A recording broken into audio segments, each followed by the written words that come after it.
안녕하세요. 해커스 강사 오현진입니다. 자, 이 시간에는요, IBT TOEFL 스피킹 영역에 대해서 함께 알아보도록 하겠습니다. IBT TOEFL의 그 변화의 중심에는 스피킹이 있었는데요. 아무래도 새로운 영역인 만큼 많은 분들이 어렵다, 두렵다라고 생각을 하시는데요. 조그만 생각을 좀 바꿔보시는 게 어떨까요?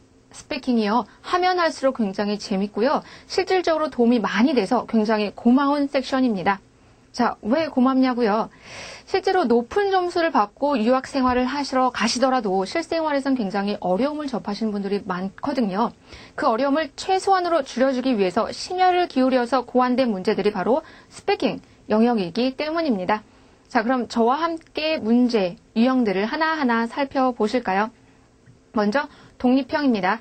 스피킹에는 총 6가지 문제가 있는데요. 1번과 2번이 바로 독립형으로 구성되어 있습니다. 독립형은요, 순수하게 스피킹 영역만을 테스트한다 해서 독립형이라고 부르고요. 이 1번과 2번은요, 준비 시간이 15초, 답안 말하기 시간이 45초가 주어집니다. 내용은 주로 여러분들 자신에 대해서 말씀을 하시면 돼요. 예를 좀 들어드릴까요? 1번은요, 예를 들어서 당신이 가장 좋아하는 사람은 누굽니까? 좋아하는 영화 장르는 뭡니까? 친구들과 주로 잘 놀러 가는 데는 어딥니까? 등을 묻게 됩니다. 자, 2번 문제는요.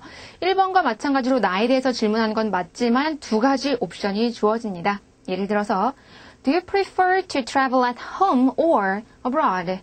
자, 여행을 하는데요. 국내 여행이 좋습니까? 해외 여행이 좋습니까? 또는 Do you like to live alone or with your roommates? 혼자 사는 게 좋습니까? 룸메이트와 사는 게 좋습니까? 등으로 2가지를 물어보게 되는 거죠. 자, 이 독립형 답안을 말할 때는요, 여러분이 하나의 주제를 선정한 후에 그 이유와 구체적 근거를 포함해서 답안을 말씀하시는데요. 이때 자기와 관련된 개인적인 examples, 예들을 많이 들수록 점수에 도움이 되니까 참고하세요. 자, 그 다음에는 통합형으로 좀 넘어가 볼까요? 독립형이 자신의 주관적인 의견을 말하는 거였다면, 자, 통합형은요, 이제 객관적인 사실, 듣거나 읽은 내용을 객관적으로 받아들여서 요약을 해서 말해라 라는 게 바로 통합형이고요. 첫 번째, 이 통합형 내에서도 2가지가 나뉘어지는데요. 첫 번째 유형은 3번과 4번으로 읽고 들은 후에 스피킹을 하시면 되겠습니다. 3번을 먼저 알아볼까요? 3번 문제 유형은요. 교실 밖에서 캠퍼스 생활을 하면서 접하게 될 수 있는 상황인데요. 먼저 예를 들어드릴까요? 학교에서 정책 발표를 했다고 칩시다. 이제부터 신입생들은 무조건 기숙사에서 1년간 살아야 된다라고 글을 통해서 정책을 발표했어요. 그 글을 읽고 난 후에 2명의 화자가 대화, conversation을 하면서 나는 찬성하니 반대하니 라고 내용을 말하게 되거든요. 여러분들은요, 자, 30초 준비하고 1분 동안 답안 말하기에서 듣기 내용을 중심으로 읽기 내용을 통합해서 요약을 해 나가시면 되겠습니다. 실제 생활을 하면서 여러분이 유학 가셔서 캠퍼스 생활에서 접할 수 있는 글을 읽고 친구들과 대화를 할 수 있느냐라는 것을 테스트하는 영역이겠죠. 자, 그 다음 4번 문제로 가볼까요? 이번에는 4번은요. 교실 안으로 옮겨오시면 되겠는데요. 교실 안에서 접할 수 있는 리딩이 뭐가 있을까요? 그렇죠. 텍스트, 교과서 내용을 읽으시고 연결돼서 강의를 교수님을 통해서 들으시면 되는 거겠죠. 여러분은 읽기 내용에서는 한 75단어에서 100단어의 글을 읽으시고 하나의 토픽에 대한 전반적인 개념을 잡게 되실 겁니다. 그 대략적인 개념을 잡으신 후 구체적인 설명과 예는 교수님을 통해서 듣게 되시는 거겠죠. 준비시간 마찬가지로 30초, 답안시간 1분 동안 여러분은 듣기 내용을, 강의를 중심으로 읽기 내용을 통합해서 요약을 하시면 되겠습니다. 이 4번 문제 유형이요. 듣기, 읽기 들어가 있고 또 아카데믹한 내용이라서 많이 까다롭게 여기시는 분들이 계시는데요. 잘 보세요. 여러분들이 유학을 가셔서 교실 안에서 할 활동을 그대로 옮겨놓은 게 바로 4번이라고 보시면 되겠거든요. 교과서를 미리 예습을 해오시죠. 관련된 내용을 교수님을 통해서 강의를 들으시면서 노트를 정리한 후에 이해한 내용을 나의 말로 다시 풀어낼 수 있느냐를 보는 테스트니까 말이죠. 그래서 실질적으로 많은 도움이 될 테니까 부단히 연습을 해보시면 매우 좋겠습니다. 자, 그 다음엔 통합형 제 2번째 유형이겠습니다. 자, 5번과 6번인데요. 여기서는 리딩에 빠지고 듣기를 한 후에 바로 스피킹을 하시면 되겠습니다. 먼저 5번 먼저 알아볼까요? 5번은 다시 캠퍼스 생활로 가셔서 2명의 화자가 나오는 conversations를 듣게 되겠습니다. 자, 그중에 우리는 한 명을 문제화자라고 부를게요. 왜냐하면 캠퍼스 생활을 하면서 겪어야 되는 문제점을 진술을 하거든요. 예를 들어서 물리학 수업이 너무 어려워. 물리학 수업이요. 너무 어려워서 하나도 이해를 못하겠어 라고 말하는 거죠. 그러면 듣고 있던 사람이 그래 하고 말까요? 아니겠죠. 제안을 해주겠죠. 너무 어려우면 교수님을 한번 찾아가 봐. 수업 내용 보충 자료를 주실지도 몰라. 아니면 좀 더 쉬운 물리학 수업으로 바꿔보는 건 어때? 라고 내용을 얘기해 줄 수 있겠죠. 자, 두 가지 솔루션이 여기서 제시가 되고요. 이 두 가지 솔루션은 한 명의 입에서 나올 수도 있지만 문제점 화자가 자기 문제를 얘기하면서 동시에 하나를 제안하게 될 수도 있으니까 참고하세요.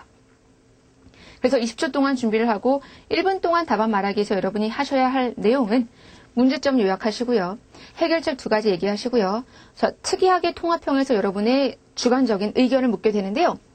이 두 가지 솔루션 중에서 여러분이 선호하는 것은 무엇인지, 그다음에 그 이유까지를 다 포함해서 답안을 완성하시면 되겠습니다.